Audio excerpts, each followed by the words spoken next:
Democrats win on health care, environment, women's rights, respect for but on those issues, I bet you that are the big ones that they vote on more: crime, immigration, wars, economy, corruption. So that's the takeaway there. The only thing the Democratic Party stands for today is opposition to Donald Trump. Yeah. And I just read Kamala Harris's new book, 107 No, Days. you didn't. I did? No. So, Kamala Harris has just released her latest literary masterpiece. An autobiography that feels more like a long list of excuses for losing the election. Spoiler alert, accountability didn't make it into the table of contents. Each chapter is packed with carefully edited memories, dramatic self-pity, and that kind of feel-good political poetry that sounds profound, until you actually read it twice. Ask who has a better plan. Republicans crushing it on crime, immigration, wars, the economy, even corruption. Democrats win by 2 points on respect for democracy. Now, some of this is just because people are stupid. When people ask which party has the better plan, Republicans are dominating on nearly every major issue. Crime, immigration, foreign policy, the economy, even corruption. Democrats? They barely edge out a win by just 2 points when it comes to respect for democracy.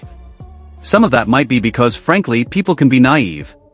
But then in steps our anti-woke warrior Bill Maher. Armed with razor-sharp sarcasm, Maher took Kamala's excuses apart piece by piece, exposing her not as a visionary, but as a confused, out-of-touch politician pretending to be deep. Get ready, this one's going to sting. Victimhood, especially when it's false, is not a great advertisement for leadership. Kamala Harris's new memoir of the 24 election is called 107 Days, but it should have been called Everyone Sucks But Me. 107 Days is a victim's title because, get it, she only had 107 days to win. Yeah, and $1.5 billion and a built-in army of about 75 million people who'd vote for any human-adjacent life form that wasn't Trump. Kicked things off by going straight after Kamala's book title, 107 Days. According to him, even the title itself was a spin job. The same old poor me narrative about not having enough time.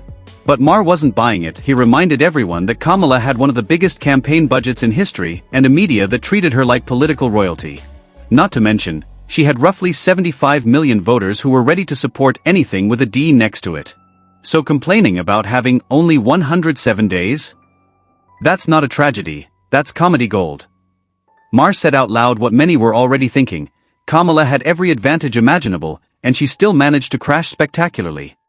Gavin Newsom, he was asked for his endorsement, but texted, "Hiking, we'll call back." But then never did. And then he didn't even ask her to prom. America itself lets Kamala down by not being ready for the running mate she really wanted, Pete Buttigieg. So she's stuck with the Home Depot paint salesman. And the rest is herstory. Poor Kamala. We made her the star of a rom-com and didn't even give her a gay best friend.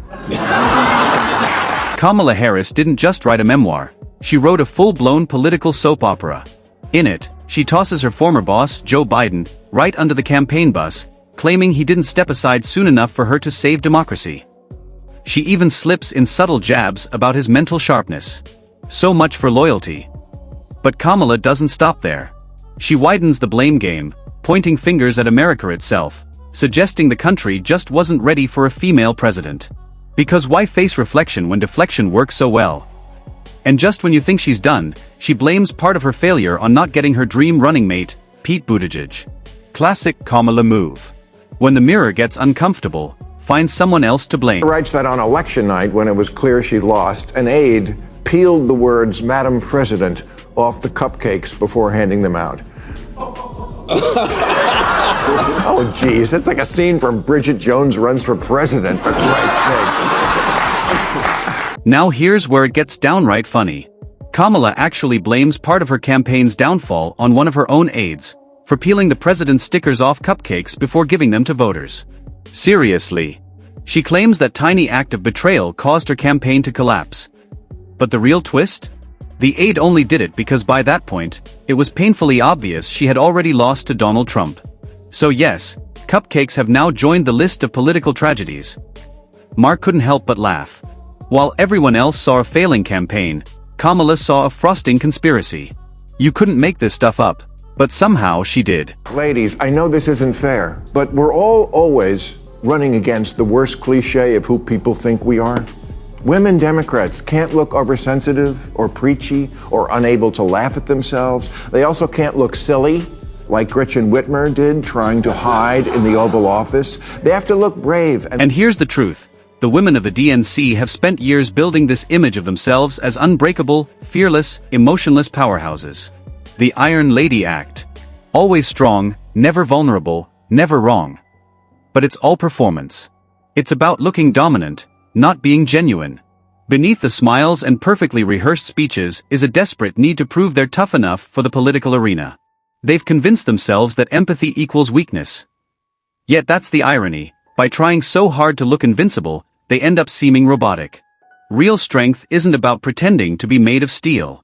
It's about being honest, real, and human. Look for the woman party, that all the guys were speaking out for Jimmy Kimmel when Trump went after him, except on the woman show, where for 5 days the outspoken hosts were suddenly as quiet as a geisha.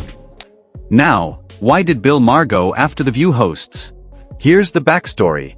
They threw the first punch, mocking him after he questioned their silence during the Jimmy Kimmel controversy.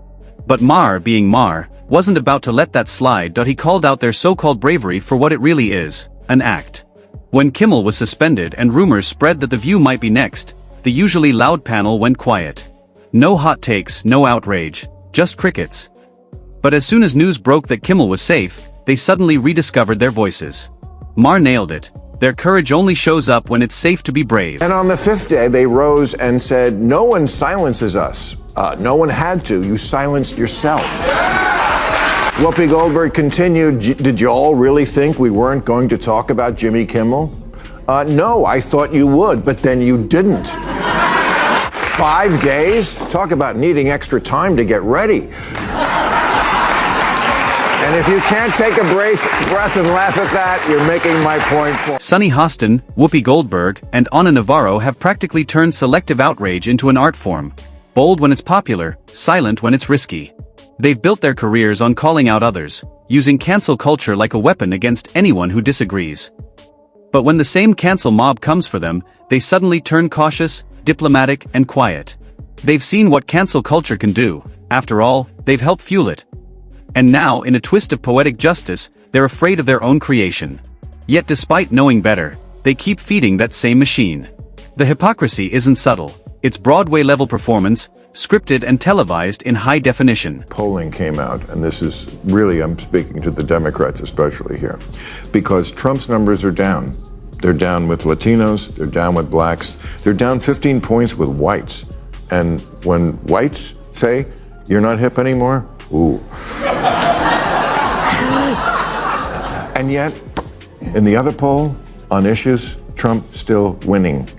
So this is your big opportunity, Democrats. He's down in the numbers, and you still can't score. The Democratic National Committee just can't get it together. The list of problems reads like a bad sequel. No strong leader, no message that connects with everyday Americans, and no real plan. Instead, they're stuck in an echo chamber, still dancing to the tune of the far-left fringe. It's like a political greenhouse where groupthink thrives and any voice of dissent gets crushed. Kamala has now joined the chaos by throwing her own party under the bus.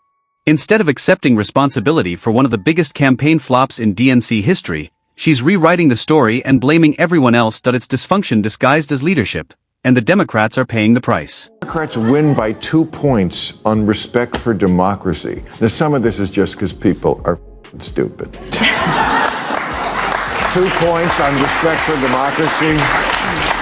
Democrats win on healthcare, environment, women's rights, respect for democracy. But on those issues, I bet you that are the big ones that they vote on more: crime, immigration, wars, economy, corruption. Now, sure, Donald Trump's popularity might have dipped a bit, but who's really surprised? Keeping that kind of energy after such a massive political comeback isn't easy. Still, despite the poll swings, Trump continues to dominate where it actually matters: real-life issues. On the economy, voters still associate him with lower prices and bigger paychecks. On the border, they believe he means business. And on the world stage, his America First message still resonates. He may not win a popularity contest at brunch, but when it comes to performance, Trump's still way ahead of the competition. Democrats win on healthcare, environment, women's rights, respect for, but on those issues, I bet you that are the big ones that they vote on more: crime, immigration, wars, economy, corruption. So that's the takeaway there. The only thing the Democratic Party stands for today is opposition to Donald Trump. Yeah. And I just read Kamala Harris's new book, 107 No, Days. you didn't. I did? No, you didn't.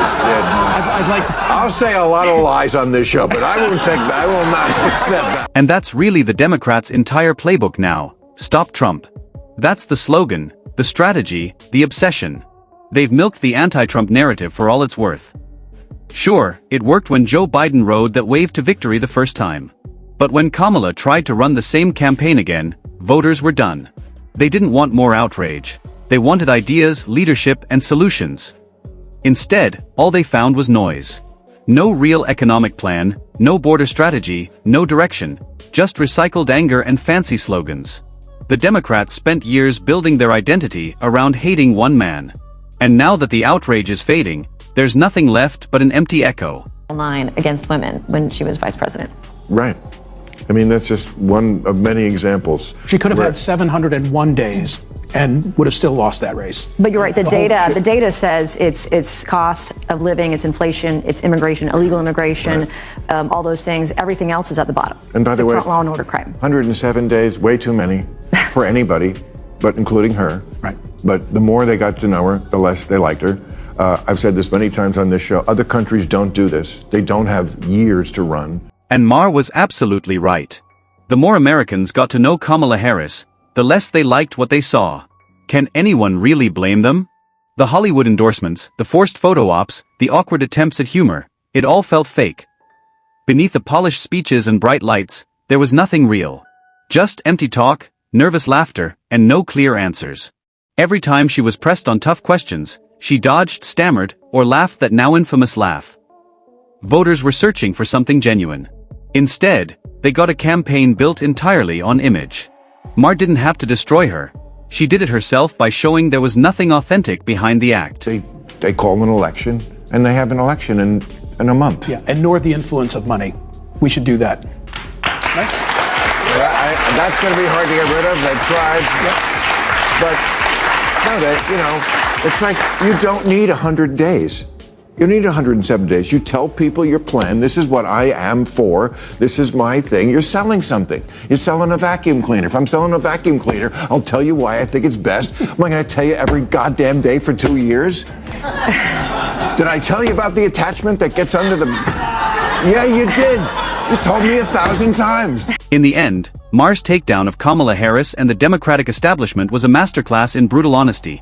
Sharp, relentless, and painfully accurate. The DNC is adrift. No strong leadership, no unifying message, and no connection to the everyday American voter. Between Kamala's world-class blame-shifting, The View's performative courage, and the party's one-track obsession with Trump, it's clear they've lost their sense of purpose. Maher simply said what millions already feel: Democrats aren't losing because of Trump. They're losing despite him. Until they rediscover accountability and let go of their fixation on wokeness, they'll keep writing memoirs about failure instead of stories about redemption. And that's a wrap for today's video. If you enjoyed this one, hit that like button, subscribe for more sharp commentary, and as always, thanks for watching. See you in the next one.